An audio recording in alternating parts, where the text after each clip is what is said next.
어제 내각 인선 발표가 있었는데요. 내년 1월에 출범하죠. 기획예산처 장관의 이해훈 전 의원이 발탁이 됐습니다. 보수 야당의 삼선 중진이지 않습니까? 그래서 아무래도 지금 파격을 넘어서 충격적인 인사였다 이런 평가까지 나오던데요. 예, 저도 뭐 어제 인사 소식을 듣고 조금 놀랐습니다. 네. 사실 뭐 이해훈 의원, 전 의원 같은 경우는 지금 뭐 보수 정당 출신이라는 측면도 있지만 지금 현재 바로 어제 오후까지만 하더라도 국민의힘 서울 중구 성동의 을지역구의 당협위원장이었습니다. 네. 그러니까 야당의 현역 당협위원장을 내각으로 발탁하는 경우는 사실상 좀 유례가 없는 그러한 상황이었기 때문에 상당히 꼼짝 놀랄 만한 인사라고 할 수 있습니다만 이 인사의 기조에는요, 결국 이재명 대통령이 계속적으로 강조해왔던 통합과 실용이라는 이 두 가지 그러니까 의미가 담겨 있는 것이 아닐까라는 생각이 듭니다. 사실 뭐 지금 뭐 국민의힘에서는 자신의 그러니까 이 당위원장을 빼갔다 그런 측면에서 상당히 반발하는 측면은 분명히 있습니다만 네. 그동안 그러나 국민의힘에서는 또 대통령의 인사에서 탕평을 가장 또 강조를 해왔잖아요. 그리고 국민 통합을 이야기해왔기 때문에 사실 그러한 그 노력의 첫 번째의 하나의 행동이 사실 인사거든요. 그런 측면에서 본다고 한다면 저는 뭐 박수 칠 대목도 분명히 있다는 생각이 들고 또 하나는 이해훈 의원이 사실은 이 경제통으로서 상당한 또 나름대로의 의정 활동을 보여왔기 때문에 그런 측면에서 본다고 한다면 실용의 관점에서도 아마 이재명 대통령 입장에서는 발탁이 필요했다는 생각이 있었던 모양입니다. 다만 네. 아쉬운 대목이라는 것은 앞서 제가 이야기한 대로도 이 지금 제1야당의 현역 당협위원장이라고 한다면 사실 그 전에 이 당 지도부에다가 기팀이라도 해서 일종의 협의를 하는 모양새를 갖췄더라면 어땠을까 하는 아쉬움은 있습니다. 네, 국민의힘은 뭐 전혀 몰랐던 것 같더라고요. 네. 어제 그 이해훈 전 의원을 즉각 제명하게 됐었는데요.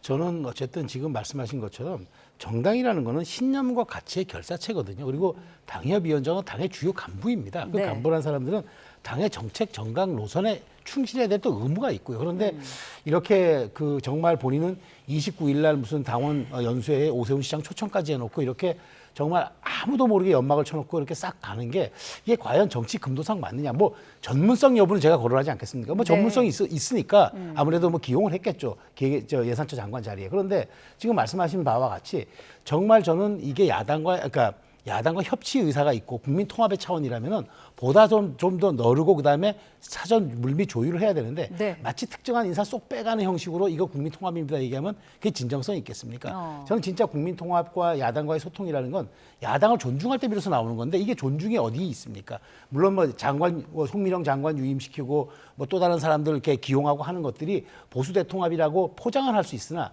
실질적인 가치 부여에선 저는 동의할 수가 없다는 생각이 들고 더더군다나 이해훈 의원 같은 경우에는 이재명 대통령의 그 기본 어떤 재정 정책에 대한 비판을 했던 사람인데 네. 여기에 대한 아무런 얘기 언급 없이 그냥 기용한다는 것은 혹시 면피용이 아닌가?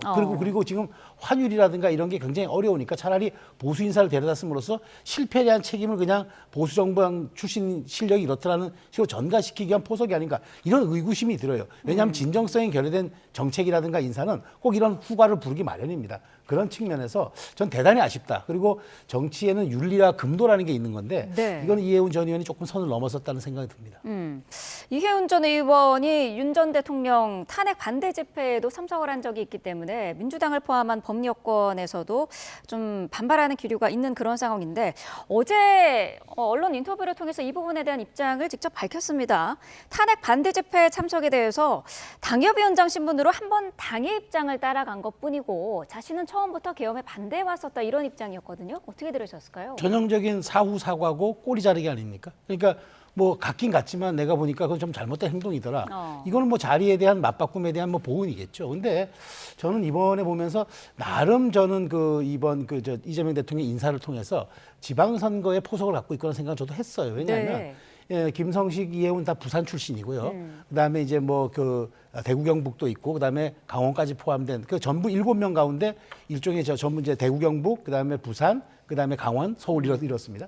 자, 그렇다면 뭔가 포석이 있을 거로 또 보이는데 굳이 저는 이렇게 말하자면 국민의힘의 격렬한 반발을 무릅쓰고 이렇게 이해운 전 의원을 발탁하는 게 과연 이게 어떤 의도가 있느냐. 저는 그래서 아무리 봐도 이 부분은 민주당 내에서조차 좀 동의하기 어렵다는 지적들이 나오고 있는데 네. 어찌됐건 대통령이 탕평 인사라는 걸 강조하고 싶었지만 결국에는 그럼에도 불구하고 인재풀이 빈약하다는 또 평가를 받을 수밖에 없는 게 아니 어떻게 사람이 없어서 탕평과 통합을 한다고 해도 전 정부에서 그렇게 이재명 대통령을 비난하고 계엄에 찬성했던 사람까지 끌어들일 수 있느냐 이런 비판이 또 하나 있겠고 또 하나는 그 내란 세력 척결이라고 공무원들 전수조사 한다면서 휴대폰까지 다 들여다보겠다고 했던 민주당이 이 부분에 대해서 왜 그렇게 또 관대한지 이런 이중적 잣대와 기준은 또 무엇인지 이런 데 대한 이제 본원적 질문들이 전 나올 수 있다고 보기 때문에 이해운 발탁이라는 좀 파격적인 인사가 결국은 제가 보기에 정치적 효과보다는 오히려 이재명 대통령이 갖고 있던 어떤 전략 혹은 이런 것에 대한 의도를 더 부각시키는 게 아니었느냐라는 평가를 받을 것 같다는 생각이 듭니다.